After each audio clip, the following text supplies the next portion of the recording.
దేవునికి స్తోత్రం కలుగునుగాక.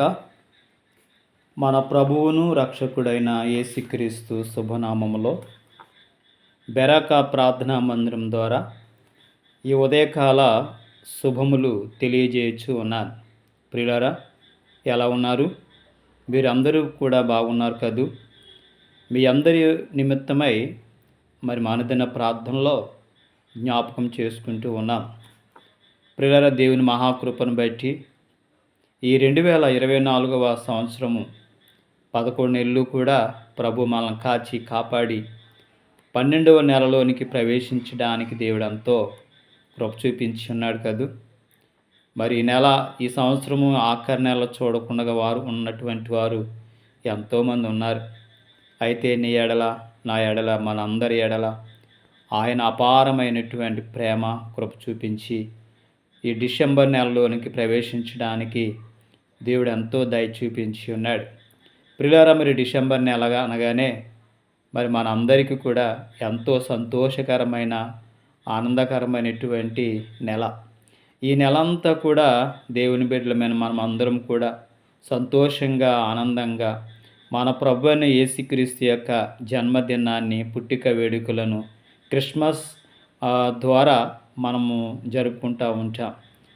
డిసెంబర్ నెల 1వ తారీఖు నుండి అనేక ప్రాంతాల్లో, అనేక స్థలాల్లో యేసుక్రీస్తు యొక్క పుట్టిక వేడుకలు, క్రిస్మస్ ఆరాధనలు జరుగుతూ ఉంటాయి. అందుని బట్టి మనం ఎంతగానో సంతోషించాలి. కాబట్టి ముందుగానే మీ అందరికీ కూడా నా క్రిస్మస్ శుభాలు తెలియజేస్తూ ఉన్నారు. ప్రియులారా, దేవుని యొక్క వాక్యంలోకి మనం వెళ్దామా? విలాప వాక్యములు 3వ అధ్యాయము 27వ వచనంలో ఇర్మియా ప్రవక్త ఈ విధంగా తెలియజేస్తూ ఉన్నాడు. యవన కాలమున కాడి మోయుట నరునికి మేలు, అతని మీద దాన్ని మోపినవాడు యెహోవాయే. ప్రియులారా, గమనించండి, అర్థం చేసుకోండి. మనం గమనించినట్లయితే కాలము చాలా విలువైంది, జీవితం చాలా ప్రాముఖ్యమైంది. నరుడికి 4 కాలాలు. అవేంటనంటే బాల్యదశ, యవన కాలము, కౌమారము, వృద్ధాప్యము. ఈ 4 దశలు కూడా నరునికి దేవుడిచ్చేటువంటి శ్రేష్టమైనటువంటి కాలాలు. ఈ 4 కాలాలలో యవన కాలము చాలా విలువైనది. ఆ కాలంలోనే, యవన దశలోనే మనం ఏదైనా చేయగలం, ఏదైనా మనము కష్టపడగలం, ఏదైనా మనము మన భవిష్యత్తు కొరకు నిలబెట్టుకోగలం. అందుకే ప్రభువారు కూడా చెప్తున్న మాట ఏమిటనంటే, యవన కాలమందు కాడి మోయుట నరునికి మేలు. కాడి మోయటం అంటే కష్టపడి పని చేసుకోవాలి, బాధ్యత కలిగి ఉండాలి. ఈ యవన కాలంలోనే మనం ఏదైనా నిలబెట్టుకోగలం. అదే రాబోయే కాలంలో మనకు వచ్చేటువంటి గొప్ప మేలు.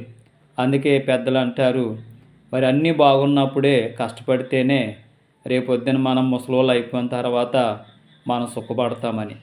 అందుకనే ఆరోగ్యం ఉన్నప్పుడు, వయసు ఉన్నప్పుడు, అలాగే దేవుడిచ్చిన ఆయుసు ఉన్నప్పుడు మనము కష్టపడి సంపాదించుకుంటే అది మన యొక్క వృద్ధాప్యంలో లేక మన భవిష్యత్తులో మేలుకరంగా ఉంటుంది. అందుకే ఆదాముకు కూడా దేవుడు చెప్పాడు కదా, మీరు ఆ ఏదెను తోటని ఏం చేయాలి, మీరు సేద్యపరిచి దాన్ని మీరు అనుభవించమన్నాడు, దాన్ని కాయమన్నాడు.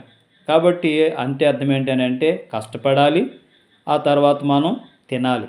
అలాగే ఇదే సమయంలో ప్రతి ఒక్కరికి కూడా దేవుడు మనకి మరొక బాధ్యత ఇచ్చాడు, ఒక భారాన్ని ఇచ్చాడు. కాడి మోయటం అంటే మనకి అన్నీ ఉన్నప్పుడు, కాలం ఉన్నప్పుడు, ఆరోగ్యం ఉన్నప్పుడు, ఆయుస్సు ఉన్నప్పుడు మనము కష్టపడి నిలగెట్టుకోవాలి. మన కుటుంబానికి భవిష్యత్తును చూపించుకోవాలి, మన బిడ్డలకు భవిష్యత్తును చూపించుకోవాలి.